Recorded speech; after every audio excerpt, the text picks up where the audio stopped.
Hey, what's up, everybody? It's your boy Black. Today, we're going to talk about season 9, episode 4 of Ready to Love. Hey, this episode, Tommy comes on, letting ladies know, hey, this episode is going to be a little bit different.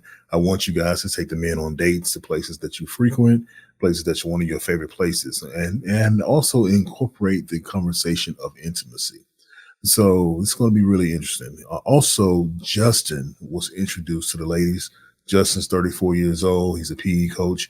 What I really liked that I heard or didn't hear rather was I didn't hear any complaining about his job or his finances or what he could possibly do to offer financial assistance or financial support to whatever they had going on. So I really like the fact that that wasn't in this particular episode, because when he said PE coach, I just knew somebody was going to have a problem with that. So I'm happy I was wrong when it came to that.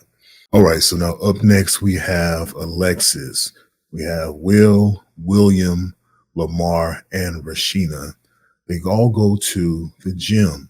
Now, for at first sight, I saw Alexis hit that jump shot. I'm like, okay. I don't know what it is, just something about a woman who can hit a jump shot, play a little ball. It just does something for us as men. I can't really explain that, ladies. I'm sorry. But, they end up playing a little 2-on-2 game, and, Alexis referee. That was pretty cool. I like the thought of it all. I did not like Rasheeah's outfit, though. That was not the outfit to play basketball in. So for me, I think it was just giving off a little bit, trying a little too hard. Those workout outfits, I know women like to wear those and don't ever work out in them. They just like them because the outfits. To me, I just thought they just was not a fitting outfit for basketball or for, what they were going to do. Because I'm sure Alexis explained, we're going to play some basketball, right? But anyway, Rasheeah, Will, and Lamar, they all get together and talk.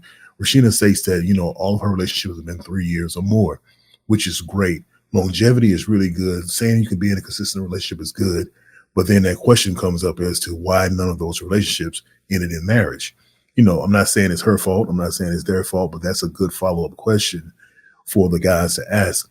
Is, okay, what happened in these situations? Why didn't it go the distance? So then you have Lamar. Lamar is, man, he's really just not there for the right reasons. He just comes off as that cringy uncle, that the way he laughs, the way he talks, his glasses, he just gives you that vibe of that uncle that just says the most inappropriate things at the most inappropriate times. So to me, I think that was very off-putting. Will does not really give much to Rasheeah. Any vibes in this particular thing. It's like, hey, I'm just going to be here. I'm just going to say this. And it wasn't any real heartfelt conversation between him and Rasheeah. All right. So next up we have William and Alexis. Alexis asks William a really good question. She says, up to this point, what has been your most significant relationship? Now, I like this question because it says where that person's mindset is and what he thinks about relationships come from. All right. So William says he's been married twice. And he married both of those women for the wrong reasons. He says that there should be grace given to allow people to grow, to mature, and all of that. I can't buy that, though, because you got married twice. Now, the first time, okay, you made a mistake, wherever you feel like you didn't were able to grow with that person. Where's the lessons that you learned from that first time?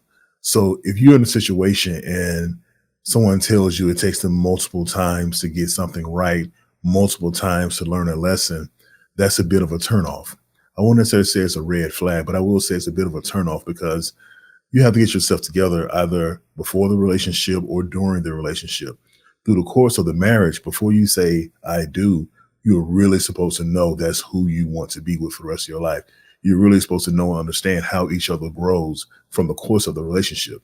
So when you get married and you say that it doesn't fit, and then you say twice, and then you say it's for the wrong reasons, what were those reasons? I would love to hear that follow up of what were those reasons then that you feel like were the wrong reasons.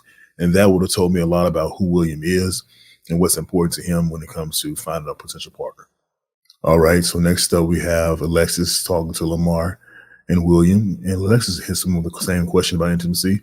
What's the most important part of intimacy? And Will gave an answer that I felt that was something like a cookie cutter type of answer, something that, okay, I think she's going to love me saying this. whether he meant it or not, it just came off that way. And he mentioned, intimacy is first being, about God.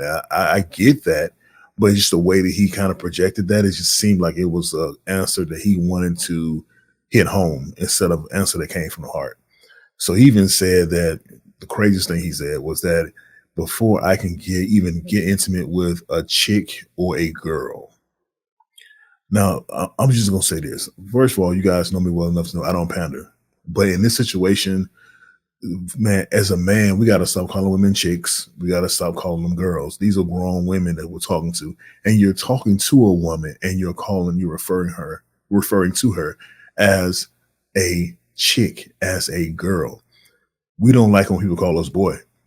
If my woman, any woman calls me boy, I'm gonna have a problem with that, right? I'm gonna stand up for that. So why do you feel like it's okay, fellas, to call women chicks and girls in their face like it's just okay? Just have a little more respect when referencing women. That's all I'm saying. All right, then you have Lamar getting the same question asked from Alexis about intimacy. You know what Lamar is talking about. He's always talking about the same subject all the time. He's talking about text messaging. He's talking about draws. When you see him in draws, and it's just too much coming from Lamar. Too much of that energy coming off of him. And it's like he can't talk about anything else. But he did not define intimacy the right way. Neither did Will. I think Will was not able to define intimacy because that's why he said what he said, because he wasn't able to define intimacy. That's what I think when it comes to Will. So let me go ahead and give a definition that can really sum it up for you.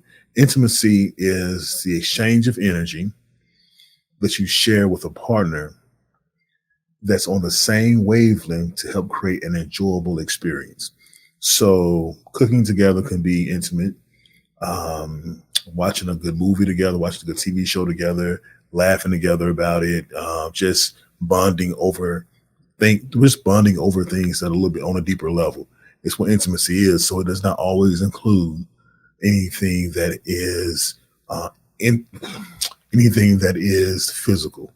All right. So just want people to understand that, man. We're too grown, we're too old not to know what intimacy is. So just want to break it down for you. All right. So next up we had Rasheeah and Justin meet at the dog park. Now, my first thought was that, bruh, if you don't get that leash from around your waist, man, it told me everything you know about Justin just by him coming like that and thinking that it was okay. All right. So they start interacting, they have a good conversation. Next thing you know, the dogs are fighting.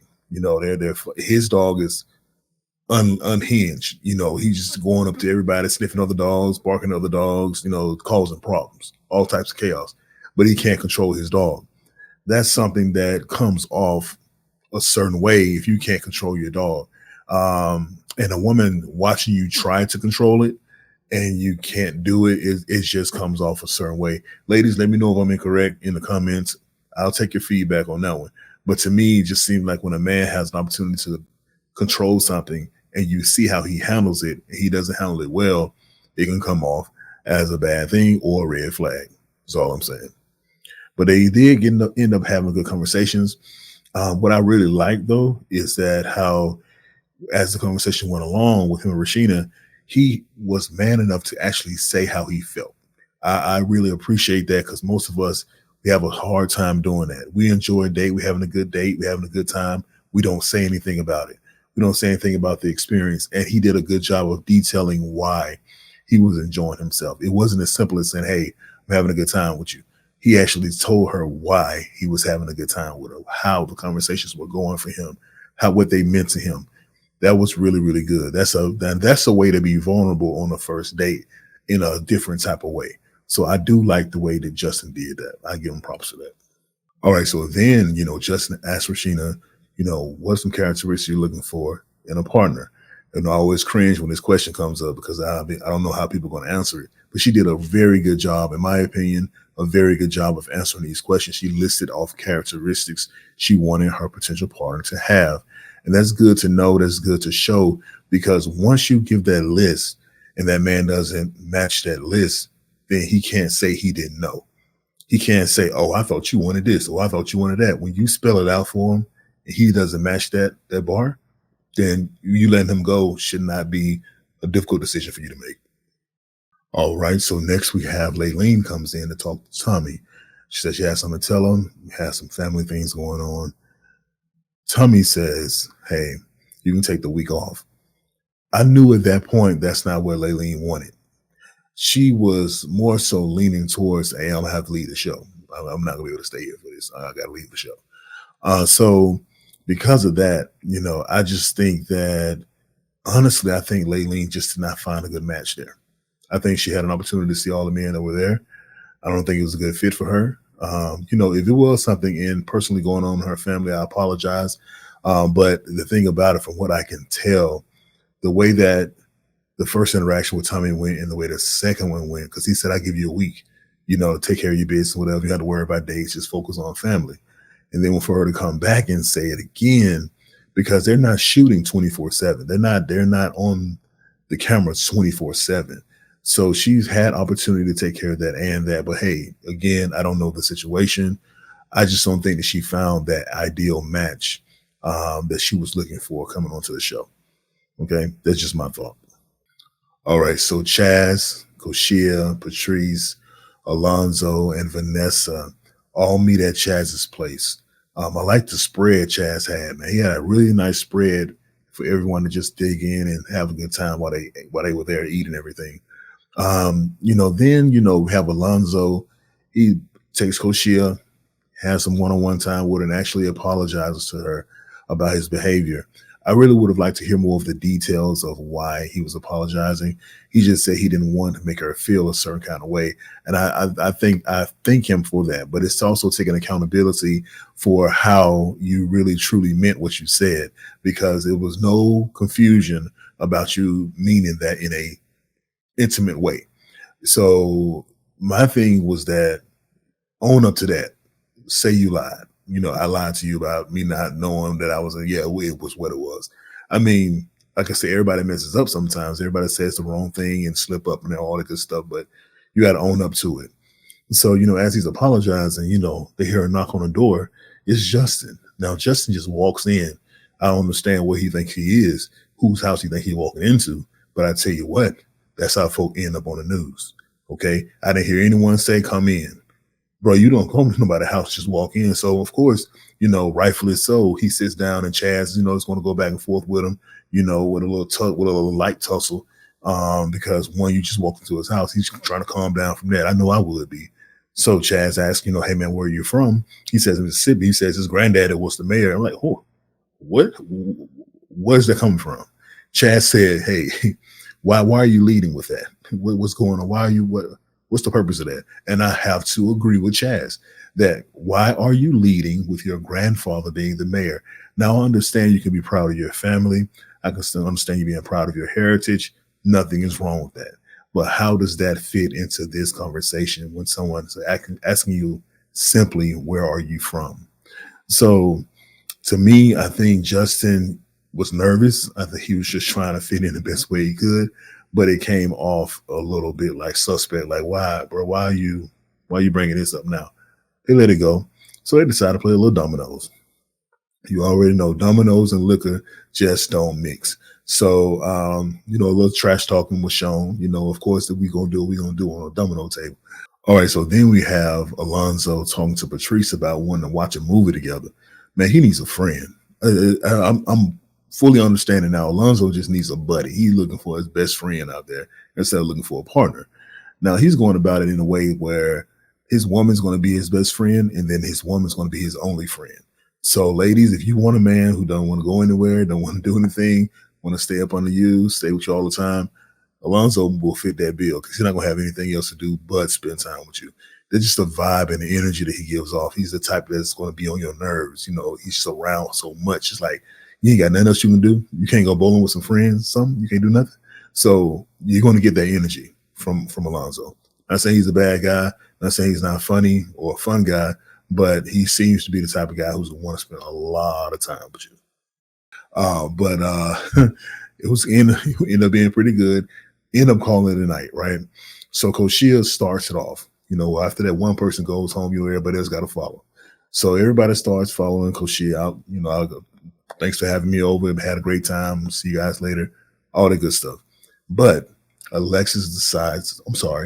Vanessa decides to stay behind. Now, I'm telling you, fellas, when you're hosting parties and you have that one woman who is slower to leave than the rest, so that one woman who's like, I'm gonna stay behind, help you clean up. I'm gonna stay behind and help you wash dishes. That's the one who's really into you because it's like, why would she even offer to do such a thing if she wasn't even into you? So I know you guys saw that Chaz had that soft blanket for Vanessa. Boy, Chaz been watching my videos, man. Chaz, you keep listening to me, man. You gonna go far. You gonna go far. That is on the 5 things every single man should have in his house. If you're actively dating, guys, fellas, watch that video. Okay, I'm talking to you guys about 5 things you definitely need to have in your house. So, Chaz, man, keep up the good work, bro. Because she got the blanket, she got real comfortable. Like I said in the video, it makes them feel more at home when you have a nice soft blanket for them to have. They had a really good conversation, real intimate conversation, eye to eye. Eye contact was great. All right, guys. So Vanessa said something very, very impactful. She said a lot of guys need a lot of reassurance when dating. And this is something I found to be true. You know, I have conversations with my fellas all the time, man, and they say they feel that they need a lot of reassurance because they want to make sure that they're not wasting their time, their energy on a person, whatever the case is, but they can come off as not being reassured of yourself. You know, that comes off as not being self-assured. And you don't want to come off like that. It's not a very masculine look at all for you to come off like that, like you're that needy type of atmosphere. You want to be able to know who you are, know what you bring to the table, be assertive in knowing what you bring to the table, and be confident at all times. I mean, it's okay to be vulnerable, but not about that, not about that reassurance piece. You know, it's tough, but necessary. Really, really solid. I like Vanessa and Chaz together. I think they are really, really, they just really mesh really well as a couple. So with this, I have to say, Chaz, if you did not get a kiss goodnight that night, you are doing something wrong. All the signs were there. You set everything up the right way. You were intentional. You had the conversation with each other. You were being real. You're being 100% authentically yourself. She appreciated that. You could see it in her eyes that she wanted that kiss. I'm sorry, she did. So if you missed that opportunity, that's on you. And I think you did because you kissed her hand. You kissed her hand, which to me symbolizes that you really want to kiss her, but you didn't do it. Maybe it was because it was on camera. So I'm going to give you the benefit of the doubt, brother. So if you're on camera and that's the reason why you didn't give her a kiss, okay, I get it. But hopefully you did at least get a kiss to kind of seal that deal you guys are having. I'm not saying it had to be much more than that, but just kind of seal what you guys have together. So I wish you guys the best of luck because you guys have a lot of potential when it comes to Chaz and Vanessa. You know what? I want to talk about Lamar and Mia's interaction at her photo shoot, but he wasn't trying to listen to anything she was saying. She straight up said, hey, this type of behavior scares people away. And it's like he did not care about that at all. It's one thing to stay true to yourself and be like, you know, hey, this is who I am, take me for who I am. But it's other ways, it's other times where you have to be like, okay, do I need to tweak something here? Do I need to stop doing this? Do I need to start doing this? One thing Lamar has to start doing is taking accountability and start listening more, man, because otherwise he's going to be in this whirlwind of the same thing over and over again, over and over again. But see, I think that he likes that life. I don't think he really wants to get away from it. I think he wants to come in, find a woman who he can bring into that life with him, and then, you know, continue to go. But he's not really trying to settle down with just one woman. I just don't see it. All right, so next we have Mika, LaRon, Jonathan, and Maya. They all go to Maya's favorite restaurant. They have a conversation. Before the conversation, they got to take a shot, right? Took a shot of that white stuff, that clear stuff. And the question came out of, when was your last relationship? Okay. Jonathan says his last relationship was in 2020, and it just so happened to be with his ex-wife. Mia says, okay, so that's your ex-wife? He says, yeah. And then Mika immediately pounces on that and says, "Hey, I did not know you were married, sir. You never told me that. You had an opportunity to tell me that, but you didn't. You made it seem like it was just a baby mama, not your ex-wife." He said, "No, I didn't. No, I didn't. I never said that." Come on, man. Take some responsibility. Take some accountability because you definitely made it seem like it was just a baby mama and not your ex-wife. So, of course, at this point, they're splitting up. Mika has Jonathan and LaRon is with Maya. So Mika and Jonathan continue to have a conversation. I could tell Mika didn't really want to be there, but she's gonna play the part. She just says that, hey, I really didn't know. And Jonathan's excuse as to why he would not tell her was very flat for me. He said that women are sometimes skeptical of dating men who have been married before.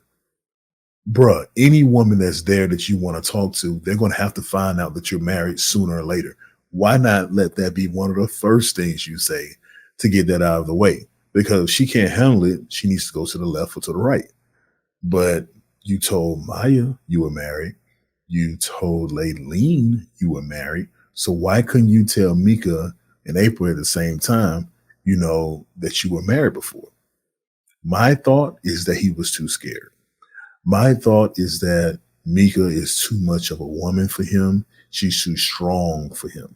Okay, so I don't think he can handle a woman like Mika because she's going to fire those questions out. She's going to want to know what you're thinking, why you're thinking that, and everything that comes along with it. So you have to be prepared for that.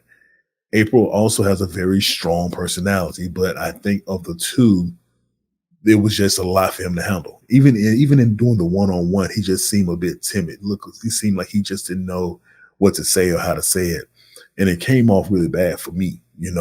So I don't think he's necessarily Mika's cup of tea. But who's to know? All right, so Mika made a really good point when she mentioned that men don't let people know that they're dating how they're feeling or how they're feeling towards their partner or potential partner. I think that's huge. I mentioned that earlier, but it is important. I mentioned it when Justin and Rasheeah went out on their date, that the way he did that, he reassured her, let her know that, hey, I like you. I'm enjoying this date. This is the reason why I like this date. Women need that feedback, guys. They need to know where they stand with you. If you're not giving them that information, they're going to think that you're not very interested in them. And then they're going to treat you accordingly. And then you're thinking that they're not interested in you. So you're going to treat them accordingly. All you had to do was communicate. It's such a huge part of dating, especially in the beginning. You have to be able to communicate better. All right. Now, Maya and LaRon were vibing. You understand me? They were vibing. They started talking about marriage and seeing themselves as a Beyonce power couple. And it's a lot. Right. So when LaRon, though, I peeped this when LaRon said that I'm looking forward to spending as much time with you as I possibly can. His eye contact with that was on so real. Listen, I want to tell you guys this, man. You have to be aware of how you're feeling about people when you're just meeting them. The first date, the second date, the third date, you got butterflies. You just oozing because they're saying all the right things you want to hear, but you have to proceed with caution. That's how you get hurt. You have to understand that everyone is very united in a sense. The good people are united in a sense of knowing what they want and what they need to be happy. And sometimes people and take a really good guess on what it is that you need to be happy, what it takes to make you happy. And they will say those things. And not necessarily in a manipulative way, but because they identify with you, because they want to hear the same things you want to hear, they're going to be the ones to say those things. But you want to make sure that the relationship is really solid before you go all in the way that people sometimes do. And they see people and they start thinking intimate thoughts because they're so turned on by the fact that them saying certain things that really move them. You have to really make sure you understand that person before taking it to that level. And I think in the situation between LaRon and Maya, they may want to really make sure this is the fit for them. Okay. Because it can really go a different direction. Be careful. All right, so the ladies come in to deliberate. Laylleh comes in. I'm like, what are you doing there? Because you did not have one date during this episode. So she comes in to pretty much say that she's leaving the show, and I get it. Like I said in the beginning, I felt that was coming. Then the ladies, further deliberate, saying, hey, who they like, who they dislike. Then Koshia and Alexis get into it. Koshia states that Alexis is going out here telling the guys conversations that they're having as women. And, for that reason, she's not attracted to one of the guys. Alexis takes that opportunity to kind of go at Koshia as far as what she sees when the men that she's dating, how she characterizes the men that she's dating, which is truly her own personal experience. There was no need for that. In my opinion, I think Alexis really started this. I think Koshia called her out on it, and Alexis started it from there. I don't think it was a need for her to comment on how Koshia chooses her man throughout her dating process, because it's not her process. But when Koshia said, if I stand up and have to put these paws on her, it's going to be a problem. When I tell you the hood antenna went up, you understand me? The hood antenna went up. Now, Alexis, though, very calm, very relaxed, said, hey, if you want it, I got it. She said, come get it. But she also pointed outside. Now, I'm going to tell you this. Anybody who wants to fight and they want to go to another destination, they don't want to fight right then, that means they're trying to get closer to something. Alexis wanted to go outside and only one of them come back in. We talked about the news before. Alexis was trying to put somebody on the news. So, hey, Koshia did the right thing. Take a beat, walk it off, get yourself together, okay? Because I think Alexis is going to talk about popping the trunk on her. But I do think that Mika should have stayed out of that, though. Mika said, but you said, let them go at it. You got to pick your fights. Pick your fights. This is not one you want to be a part of, because they went on some hood stuff. And I think Mika took that as a sign. So, you know what? I'm gonna just chill. I'm just be that supportive friend, be a supportive cast on this one, which I appreciate her for doing. They come back. Tommy says, hey, this is not a behavior that we should be having, especially as queens. And I definitely agree with that wholeheartedly.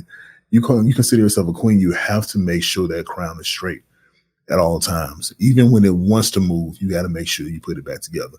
But at the same time, with that being said, everybody has a moment. Everybody has that day where there is a short fuse. And I think that's just what took place.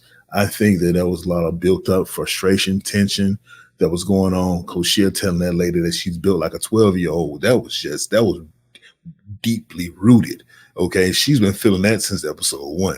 So when she said that, man, the laugh I let out, so uncalled for. But they get it together. It's okay. Like I said, everybody has a bad day. I don't judge them for that. It's a one-off. If it continues to happen, then judgment starts to settle in. But until that time, people just deal with how they deal with. All right. So next up, you have Koshia talking to Lamar, and you have you have Alexis talking to Will. It's funny that the two women that were fighting were the two women that sent the man home. Lamar comes in with that rose shirt on, brother, and roses in hand. He's just like I said, he's that uncle, y'all. He's that uncle. He comes in, Koshia lets him know, hey, I do hope you find love. You find it somewhere. He's change your tone. Like, whoa, like this guy is very much the type of guy who can be very aggressive if he does not get his way, if he does not hear what he wants to hear, because each time someone has a problem with something that he says, he gets very defensive. So Lamar has a lot of growing up to do. As old as he is, he has a lot of growing up to do. I really want to hear and see when they come back for the reunion. I want to see if he has anything he wants to add, but I doubt that he has anything that's going to be worth anything, because he was just awful this whole season, in my opinion. He just did not know how to talk to women, charm women, just it was just horrible. Then you had Will and Alexis. Alexis tells Will, hey, one of these ladies over here talking about you. She can't help herself. She be snitching. Um, Alexis told Will was peeved. He was like, yo, I never said that. I never said I was sleeping on the floor. Listen, the way he said that, I knew he meant that from his core.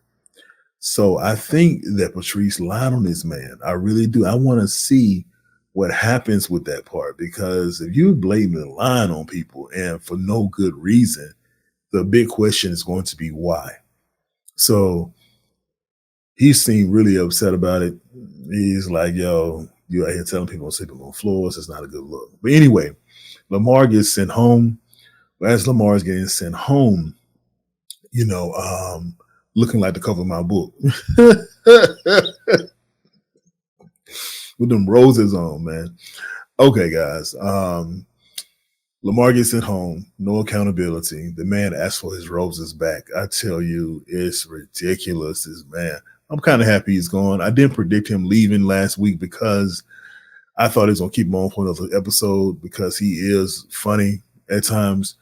But yeah, it was definitely his time. And I'm happy he was gone. To be honest with you, I'm happy he was gone. So until next time, everybody, it's your boy Black. Don't forget to like, comment, and subscribe. Help the channel grow, people. Help the channel grow. I appreciate it from the bottom of my heart. Till next time, it's your boy Black. Peace.